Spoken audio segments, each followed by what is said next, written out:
इसको drift velocity कहते हैं। तो इसे दर्शाते हैं vd से, v और स्मॉल d, इसको इससे अनुगमन वेग को vd से दर्शाते हैं। तो उससे पहले हम देखते हैं कि अनुगमन वेग होता क्या है एक्चुअल में। ये हमारा एक चालक है,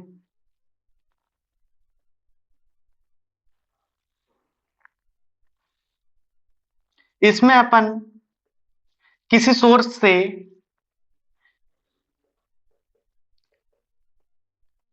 विद्युत क्षेत्र प्रवाहित करते हैं। इसे किसी चालक को,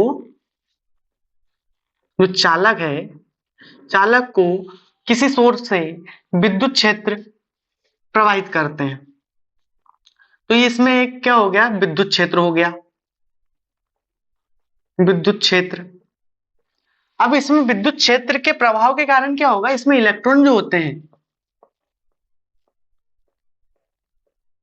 इलेक्ट्रॉन क्या गति करने लगते हैं। तो इलेक्ट्रॉन की प्रवाह की दिशा क्या होती है, माइनस से प्लस की ओर होती है। इसमें इलेक्ट्रॉन के प्रवाह की दिशा माइनस से प्लस की ओर होगी। इसके विपरीत क्या होगा, प्लस से ऋण की ओर, प्लस से माइनस की ओर विद्युत धारा की दिशा होगी, विद्युत धारा की दिशा होगी। अब क्या, विद्युत क्षेत्र के प्रवाह के कारण चालक में इलेक्ट्रॉन का प्रवाह ही या इलेक्ट्रॉन के प्रवाह का वेग अनुगमन वेग कहलाता है। यही परिभाषा अपन ने नोट करे दे। तब ये होता है, तो इसमें हो गया विद्युत क्षेत्र E के कारण चालक में इलेक्ट्रॉन के प्रवाह का वेग अनुगमन वेग कहलाता है। तो अब अनुगमन वेग हमको ज्ञात करना है, तो उसके लिए कुछ टर्म एंड कंडीशन होती है, तो वो देखते हैं। एक फार्मूला है अनुगमन वेग मतलब ड्रिफ्ट वेलोसिटी का। इसमें एक इलेक्ट्रॉन है, इलेक्ट्रॉन का आवेश, तो एक अपन इलेक्ट्रॉन का आवेश ले लेंगे, इनटू विद्युत क्षेत्र ले लेंगे, विद्युत क्षेत्र। अब विद्युत क्षेत्र अपन ले लेते हैं, इसके वटे में कितने समय तक अपन इसमें विद्युत क्षेत्र प्रवाहित करते हैं, विद्युत क्षेत्र देते हैं, तो ये हो जाता है। तो इसका फॉर्मूला, सॉरी, m इलेक्ट्रॉन का द्रव्यमान इंटू टाउ, तो ये इसका, सॉरी, ड्रिफ्ट वेलोसिटी का फॉर्मूला होगा इलेक्ट्रॉन का आवेश इंटू विद्युत क्षेत्र इंटू टाउ। यहां पे टाउ का मतलब है क्रांति काल, और जो एम है इलेक्ट्रॉन का द्रव्यमान। तो हम यहाँ पे पूरा डिटेल में लिख देते हैं, E बराबर इलेक्ट्रॉन का आवेश, इलेक्ट्रॉन का आवेश, कैपिटल E बराबर विद्युत क्षेत्र,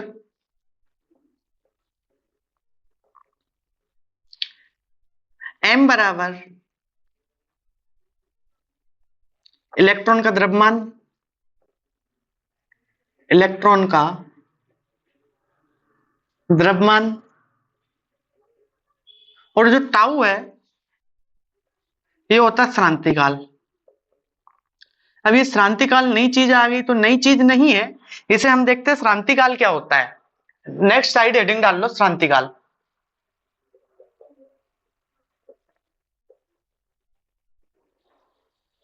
नेक्स्ट साइड हेडिंग क्रांतिकाल। और ये जो होता है अनुगमन वेग, वेग मतलब वेग का मात्रक क्या होता है, मीटर प्रति सेकंड, मीटर प्रति सेकंड वेग का मात्रक होता है। तो वही ड्रिफ्ट या अनुगमन वेग का मात्रक होगा मीटर प्रति सेकंड। तो अब हम देखते हैं क्रांतिकाल। अब क्रांतिकाल क्या होता है, जब यहाँ पे इलेक्ट्रॉन विद्युत क्षेत्र के प्रभाव के कारण इलेक्ट्रॉन जब गतिमान होते हैं, इलेक्ट्रॉन का प्रवाह होता है, तो इसमें कुछ इलेक्ट्रॉन आपस में टकराते हैं। ये यहां से यहां आएगा, ये यहां से यहां आएगा, ये आपस में टकराते हैं। तो जो दो इलेक्ट्रॉन के आपस में टकराने का जो समय होता है वह टाउ होता है। तो श्रांति काल की परिभाषा लिखिए, दो इलेक्ट्रॉनों के मध्य की टक्कर का समय श्रांति काल कहलाता है। दो दो इलेक्ट्रॉनों के मध्य का दो इलेक्ट्रॉनों के मध्य का दो इलेक्ट्रॉनों के मध्य के टक्कर का समय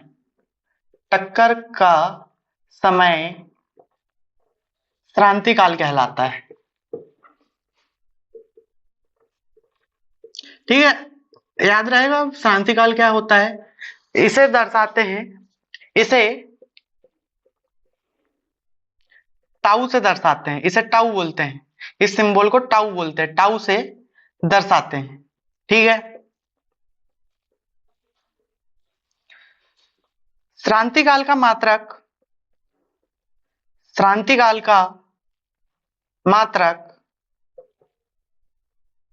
क्या होता है, सेकंड होता है।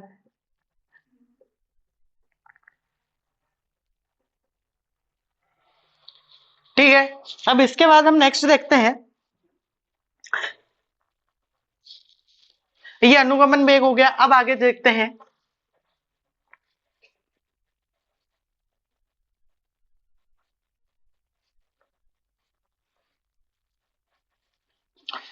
प्रतिरोधक और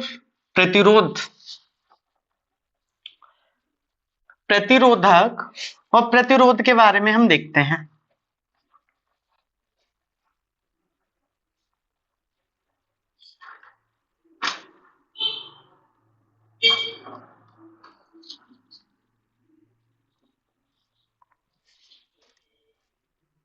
साइड हेडिंग डाल लो, प्रतिरोधक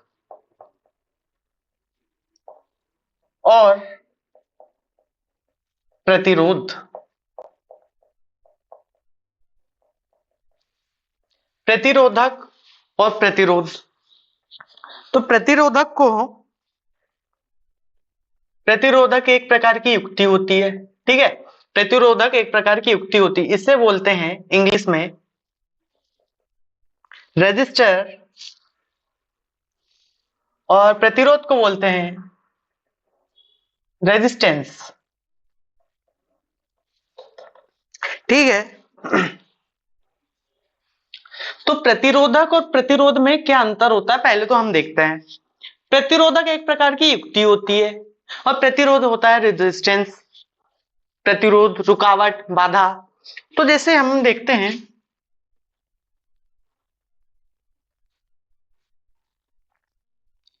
ये 10 ओम का रेजिस्टर होगा, रेजिस्टर मतलब युक्ति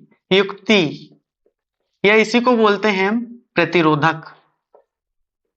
ठीक है, ये 10 ओम का जो डिवाइस 10 ओम का रेजिस्टेंस उत्पन्न करे उसे 10 ओम का रेजिस्टर बोलेंगे। तो यहाँ पे 10 ओम जो है वो रेजिस्टेंस है 10 ओम का। तो क्या हो जाएगा, प्रतिरोधक वो होगा वह युक्ति जो 10 ओम का रेजिस्टेंस या प्रतिरोध उत्पन्न करे या 10 ओम की बाधा डाले या 10 ओम की रुकावट करे, तो वह 10 ओम का युक्ति या 10 ओम का प्रतिरोधक या 10 ओम का रेजिस्टर कहलाता है। ठीक है, अब इसके बाद में हम देखते हैं, ठीक है, प्रतिरोधक हो गया। तो हम देखते हैं, इसमें कुछ पॉइंट नोट करते हैं। प्रतिरोध का मात्रक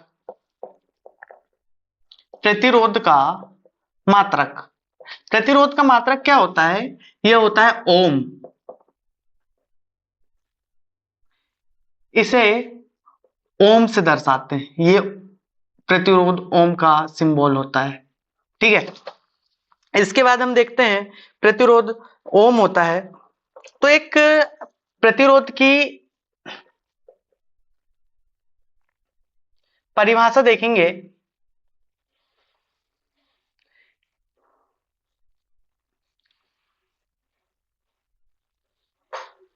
प्रतिरोध की परिभाषा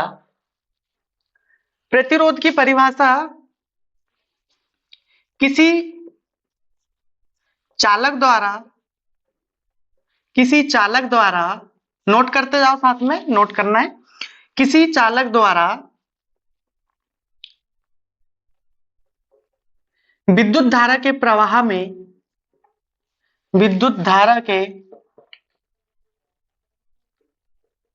में डाली गई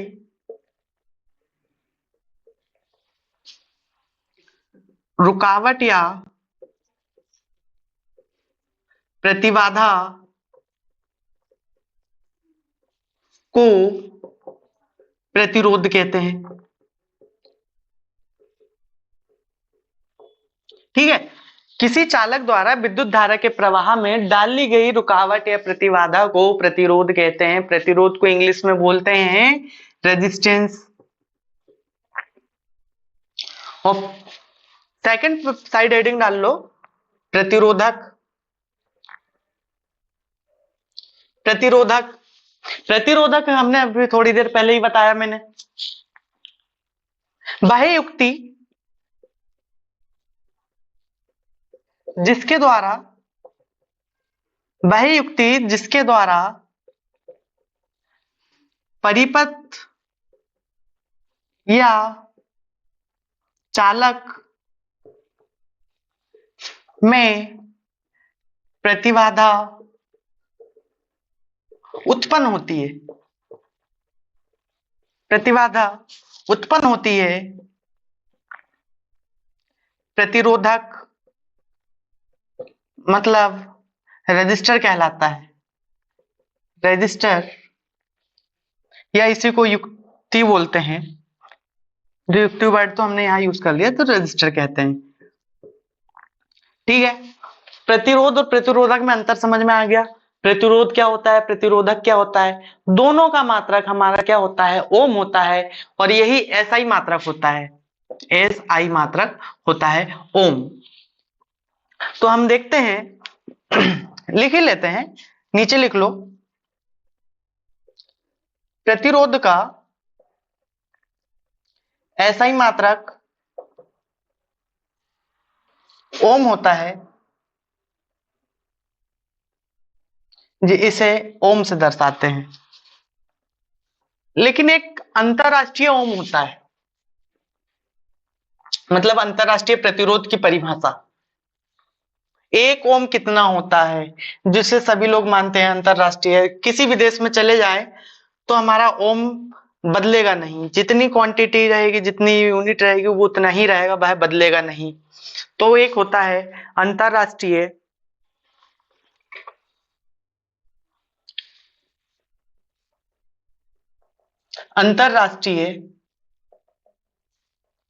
प्रतिरोध। तो इसकी परिभाषा लिख लो, मैं बोल देता हूं। इसकी परिभाषा है, अंतरराष्ट्रीय ओम को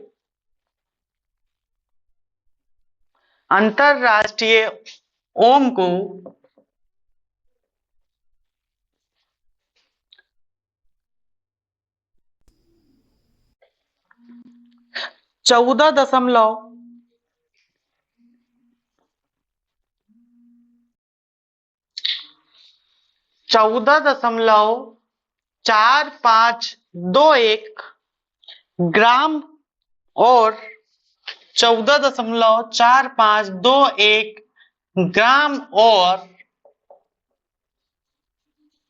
ग्राम और 0 डिग्री सेल्सियस द्रव्यमान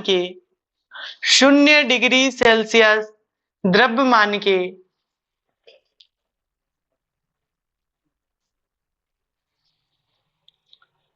106.3 सेंटीमीटर लंबे समान अनुप्रस्थ क्षेत्रफल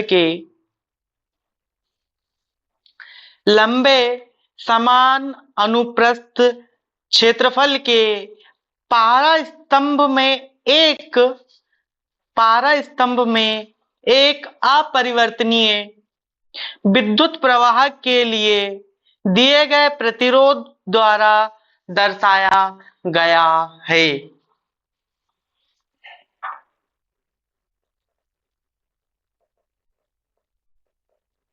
ठीक है,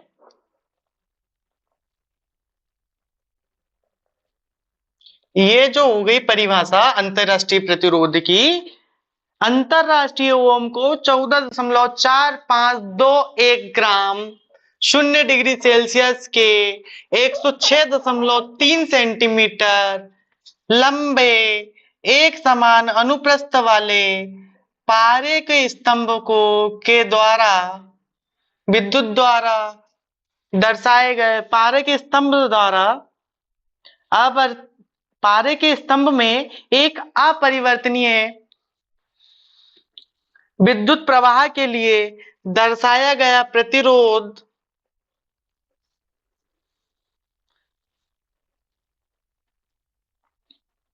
होता है। तो यह अंतरराष्ट्रीय प्रतिरोध होता है। ठीक है,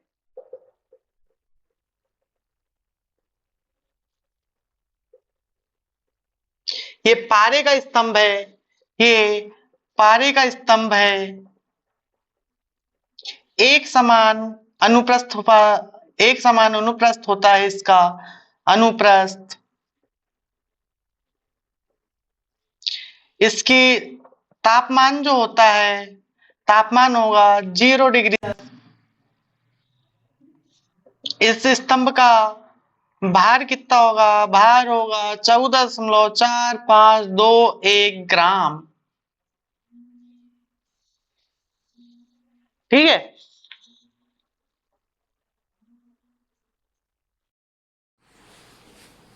अब हम देखेंगे प्रतिरोध के बारे में। ये तो हो गया अंतरराष्ट्रीय प्रतिरोध। इससे पहले हमने प्रतिरोधक और प्रतिरोध में अंतर देखे थे।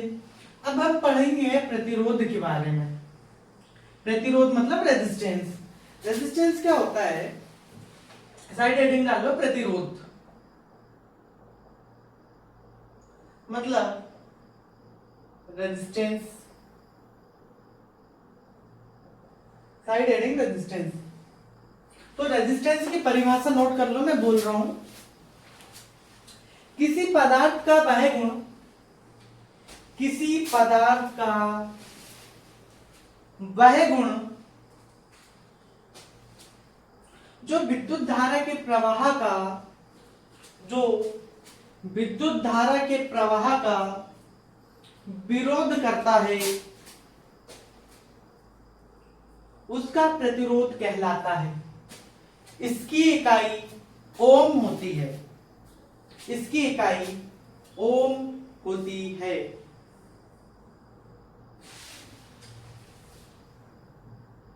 इसकी इकाई ओम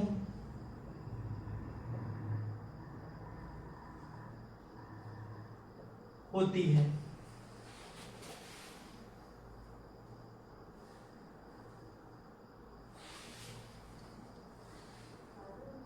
ठीक है, अब इसकी इकाई ओम होती है।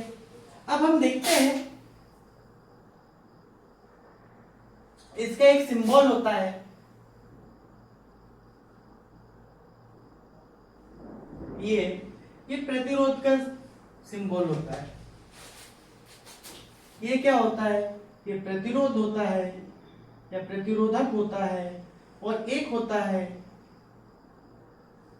इसमें एरो का निशान बना होता है, यह परिवर्ती प्रतिरोध कहलाता है। परिवर्ती प्रतिरोध।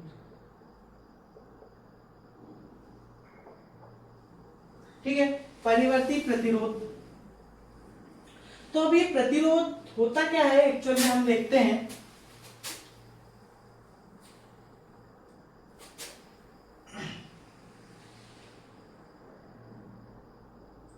प्रतिरोध R बराबर rho into L upon A। तो ये R बराबर rho into L upon A ये प्रतिरोध का फॉर्मूला होता है। इससे हमें याद रखना है। तो यहाँ पे R बराबर प्रतिरोध है। ठीक है, R बराबर अपना प्रतिरोध है। रो जो है प्रतिरोधकता होती है, प्रतिरोधकता, प्रतिरोधकता। एल जो है चालक की लंबाई होती है, चालक की लंबाई होती है। और जो ए होता है अनुप्रस्थ काट का क्षेत्रफल होता है, अनुप्रस्थ काट का क्षेत्रफल। तो जो चालक की लंबाई होती है इसे हम मीटर में लेते हैं। जब किसी प्रतिरोध की गणना करनी होती है तो यह मीटर में होता है, और यह क्षेत्रफल जो होता है मीटर का वर्ग में होता है, मीटर के वर्ग में होता है। ठीक है, मीटर के वर्ग में होता है। और जो प्रतिरोधकता होती है रो,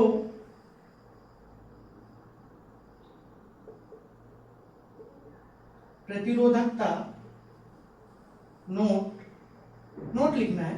प्रतिरोधकता एक नियतांक होती है, एक नियतांक होती है जो पदार्थ की प्रकृति पर निर्भर करती है, जो पदार्थ की प्रकृति पर निर्भर करती है, प्रकृति पर निर्भर करती है। इसे नोट कर लो।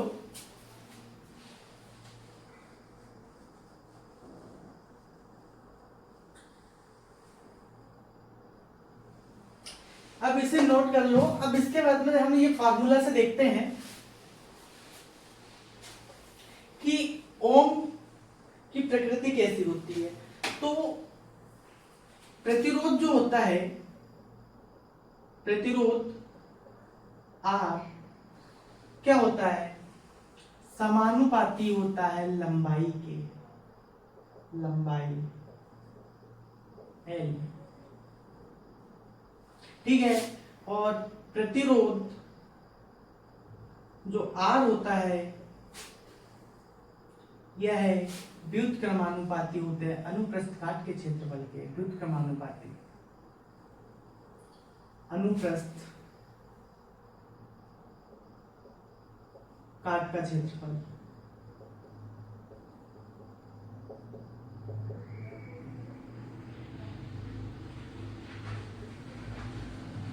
ये चीज हमें याद रखनी है। यहाँ पे जो यदि लंबाई बढ़ेगी, हम देखते हैं यदि हम चालक की लंबाई बढ़ाते हैं, लंबाई बढ़ेगी तो प्रतिरोध क्या होगा, प्रतिरोध भी बढ़ेगा क्योंकि ये उसके अनुक्रमानुपाती है। और यदि अनुप्रस्थ काट का क्षेत्रफल यदि बढ़ाते हैं तो उसी अनुपात में हमारा प्रतिरोध कम होगा। ठीक है, यदि लंबाई बढ़ेगी तो प्रतिरोध बढ़ेगा, अनुप्रस्थ काट का क्षेत्रफल बढ़ेगा तो प्रतिरोध घटेगा। यही यदि लंबाई कम करते हैं चालक की या किसी कंडक्टर की, हम यदि लंबाई कम करते हैं तो हमारा प्रतिरोध भी कम होगा, और यदि अनुप्रस्थ काट का क्षेत्रफल घटाते हैं तो हमारा प्रतिरोध उसी अनुपात में बढ़ेगा। ठीक है, ये बात याद रखनी है। तो अब हम देखते हैं जो प्रतिरोध होता है, तो प्रतिरोध से संबंधित एग्जाम में क्वेश्चन कैसे आते हैं। कभी कभी तो डायरेक्ट पूछ लेता है कि प्रतिरोध लंबाई के कैसा होता है, समानुपाती होता है, व्युत्क्रमानुपाती होता है या बराबर होता है, या तो हमारा राइट आंसर होता है समान अनुक्रमानुपाती होता है। तो अब हम देखते हैं प्रतिरोध रेजिस्टेंस से संबंधित कुछ इंपॉर्टेंट क्वेश्चन। तो हम देखते हैं अगला क्वेश्चन, आप लोग नोट करो।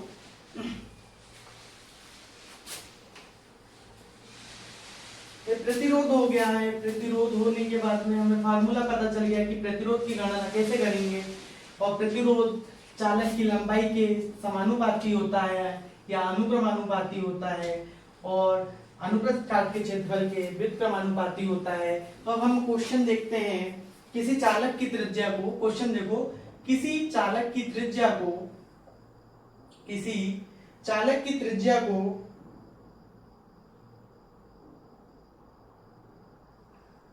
चालक की त्रिज्या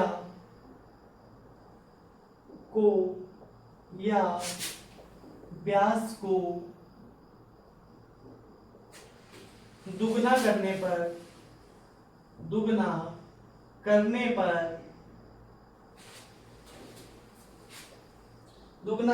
पर उसका प्रतिरोध कितना होगा।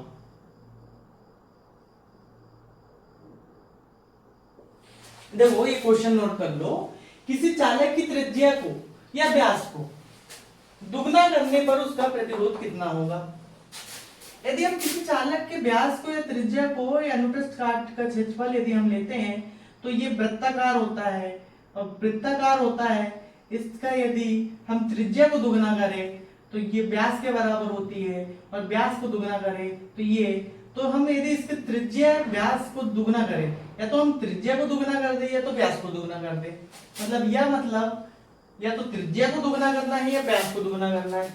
यदि हम त्रिज्या को दुगना करें,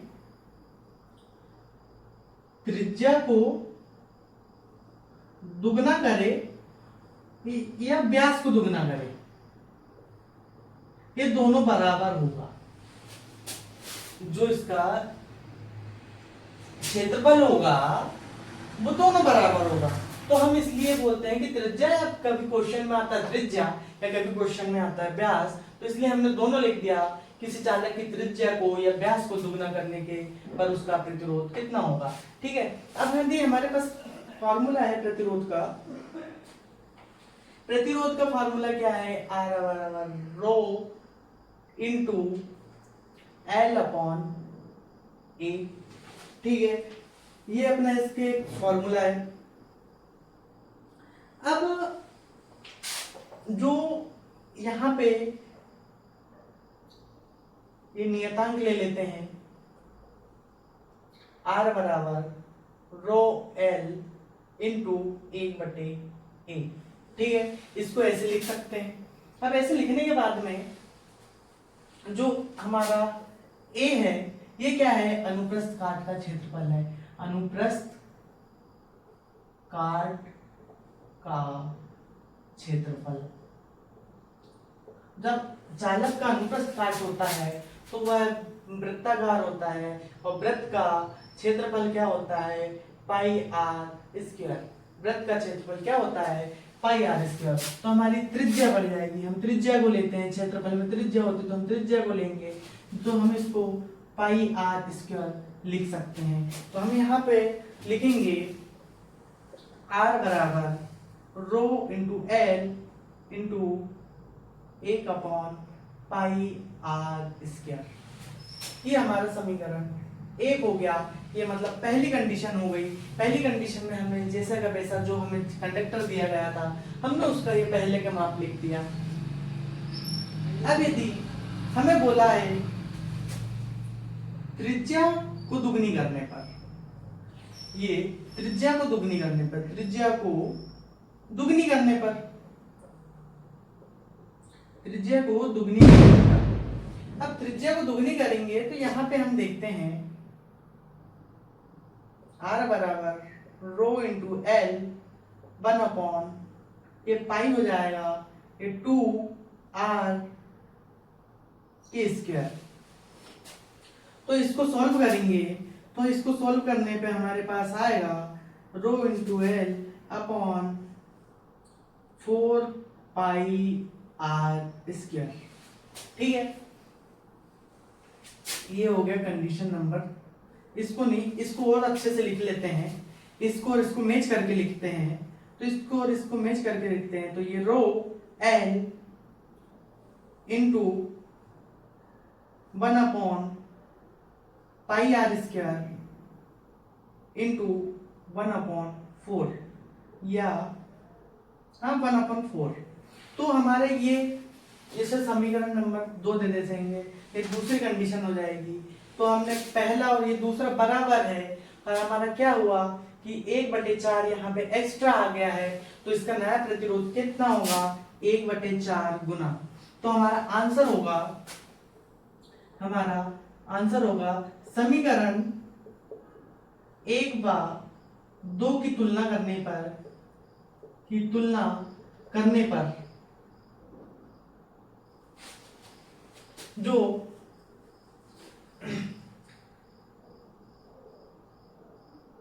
प्राथमिक प्रतिरोध है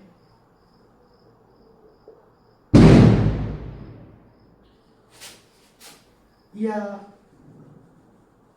पूर्व का प्रतिरोध बराबर है नया प्रतिरोध, तो कितना है हमारा पूर्व का प्रतिरोध कितना है, समीकरण 1 से रो L इंटू 1/4πr², और ये कितना है रो L इंटू 4πr² इंटू 1/4। तो नया प्रतिरोध क्या है पुराने प्रतिरोध का, तो हमारे ये हो जाएगा 1/4 गुना। तो 1/4 गुना, तो हम इस प्रकार आंसर लिख सकते हैं, अतः चालक की त्रिज्या को दुगनी करने पर उसका नया प्रतिरोध 1/4 गुना होगा।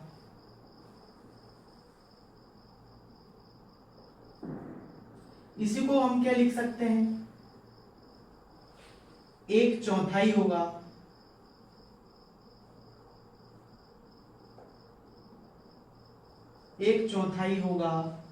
या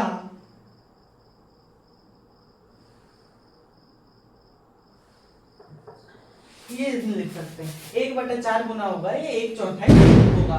तो ये इसे नोट कर लो, ये इंपॉर्टेंट क्वेश्चन है। इस प्रकार के क्वेश्चन अपने एग्जाम में आते हैं, तो इस प्रकार के क्वेश्चन की तुलना हम करते हैं। तो मैंने तो ये डिटेल में बताया है, हमारा आंसर तो यहीं पे आ जाता है समीकरण 1/2 से। जब हमारा दुगना करेंगे तो हमारा सोल्व करने पे 4πr² आएगा। तो जब 4πr² आएगा तो ये 1/4 गुना है, तो हम यहीं से आंसर लिख सकते हैं समीकरण 1/2 की तुलना करने पर। तो हमारा जो होगा नया प्रतिरोध जो होगा 1/4 गुना होगा, ये 1/4 होगा। तो हम इस प्रकार से हम यहाँ पे आंसर दे देते हैं। और इसके बाद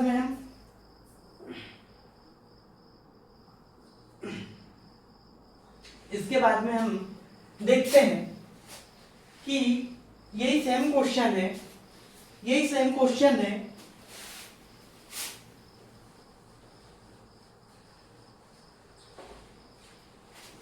क्वेश्चन है। और यदि हमें बोला है कि किसी चालक की त्रिज्या को या व्यास को आधा करने पर उसका नया प्रतिरोध कितना होगा। तो हम देखते हैं कि उसका फर्स्ट कंडीशन में देखते हैं R बराबर rho into L upon 1/πr²। ये कंडीशन नंबर 1 हो गई। अब यदि हम देखते हैं क्वेश्चन में पूछा आधा करने पर, तो चालक की त्रिज्या को आधा करने पर,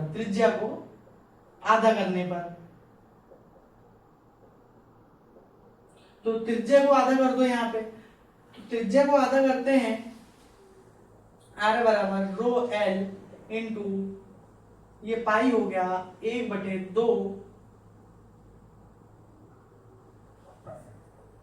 या R/2 लिख लो, R/2 का स्क्वायर। जब इसे हम सॉल्व करते हैं तो रो L इंटू 1/πr² अपॉन 4 हो जाएगा। तो इसको ये 4 ऊपर चले जाएगा। जब ये ऊपर चले जाएगा रो इंटू 1/πr², और जब ये ऊपर 4, तो हमारा आंसर कैसे होगा, ये समीकरण अपन इसको 2 दे देते हैं। ये दूसरी कंडीशन है। जब दूसरी कंडीशन हमारा ये 4 गुना हो गया, जब हमने पहले किए थे दुगना किए थे तो 1/4 हो आया था। यहाँ पे हमारा सॉल्व करने पे ये आ रहा 4। तो हम क्या बोल सकते हैं कि अतः चालक की त्रिज्या को आधा करने पर उसका नया प्रतिरोध 4 गुना होगा। इसे भी नोट कर लो, 2 क्वेश्चन अलग अलग है, मैंने एक साथ करवा दिए हैं। तो ये इंपॉर्टेंट चीज है, इसे समझना जरूरी है कि कैसे अपन तुलना करते हैं। त्रिज्या को दुगना करेंगे तो हमारा 4 कैसे आया, 1/4 कैसे आया, त्रिज्या को आधा किया तो 4 कैसे आया। हम ये कैलकुलेशन करके हम पता लगा लेते हैं। तो हमें इससे डायरेक्टली मेन बात हमें याद रखनी है कि जब चालक की त्रिज्या को आधा करते हैं तो उसका नया प्रतिरोध 4 गुना होता है। यदि त्रिज्या को दुगना करते हैं तो उसका नया प्रतिरोध 1/4 गुना होता है। ठीक है, तो अभी के वीडियो में हम इतना ही देखते हैं, बाकी हम नेक्स्ट क्लास के वीडियो में देखेंगे। और हमारे Shri Radhe ITI electrician technical class के चैनल को ज्यादा से ज्यादा लोग शेयर कीजिए, लाइक कीजिए और सब्सक्राइब कीजिए। बहुत जल्द मिलते हैं नए वीडियो में।